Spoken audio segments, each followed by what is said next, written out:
Some people call them bread knives, but to us a good serrated knife is for more than just bread alone.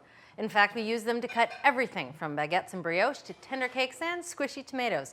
And Adam's here to tell us which serrated knife sliced through the competition. Ooh, good one, Julia. I like that. All right, the point of using a serrated knife. Oh, good one. You get one, I get one. There are a couple of reasons you want to use a serrated knife. Number one is to get good purchase on foods that are squishy or kind of hard. The points will help you get that initial cut going. Number two is just for good, smooth, friction-free cutting because you have the spaces between the points that reduces the metal on the cutting edge, reduces the friction.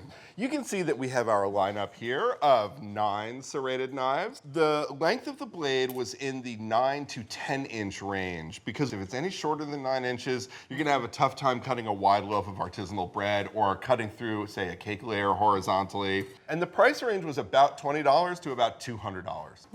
And the tests included cutting through yellow cake layers horizontally, cutting softer breads like challah, cutting firmer breads like really crusty things like francese, cutting soft, squishy, ripe tomatoes. We also cut through some loaded turkey sandwiches that have avocado on them for an extra slip factor. So the testers actually found that there were 2 serration styles, and you can see them both here. The one on the top, It was lacy and scalloped. it's rounded serrations, Yeah. whereas the one on the bottom, they're pointed. Yeah, and I'd imagine the pointed grab better. Pointed did a much better job in our test. Testers found that the rounded scalloped serrations had a harder time getting initial purchase on a lot of foods. Makes sense? And here's something interesting. Let's step down to this challah. Okay. One of the things they found is that the greater the number of serrations, actually the worse the cutting job. Try this knife with the wooden handle there. All right. It works okay. It's not the greatest. I'm really working at it. If I take a look, there's a lot of crumbs here on the board. Right. And it's a little ragged. So why don't you give that second knife a try? Okay. That first one that you were using has 55 serrations. The second one that you're going to try now has 33. Okay. Ooh, it goes through the bread much more easily. And look, there's almost no crumbs. It's really interesting. It's a Yeah. lot easier. It's a little counterintuitive. And also you can see this piece is nice and smooth.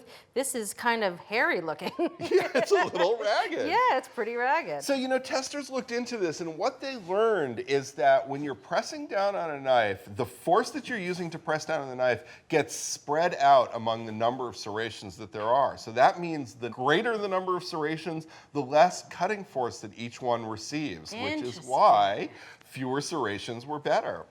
Of course, testers also considered the handle. Yep. There's this term affordance that ergonomists use, and it sort of indicates a handle that will allow a wide range of comfortable grips because it's simple, it's smooth, it doesn't force your hand into any one position.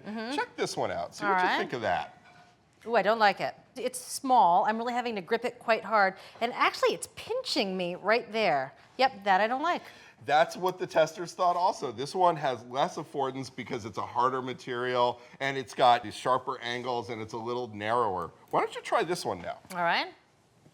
Ooh, that's comfortable. It's a little more rounded here through the middle, so I don't actually have to grip it as hard to feel like I have some stability. That's a more comfortable handle for everybody in general. And this knife that you just put down, I'm going to give it right back to you. This is the winning knife. That is the Mercer Culinary Millenia 10-inch bread knife.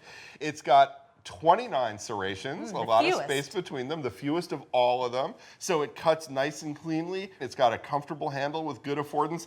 And speaking of affordance, you can afford it because the price is only $22.10. So it was one of the less expensive knives in the test. All right, so there you have it. For the best serrated knife, choose a Mercer Culinary Millenia 10-inch wide bread knife for just $22.10.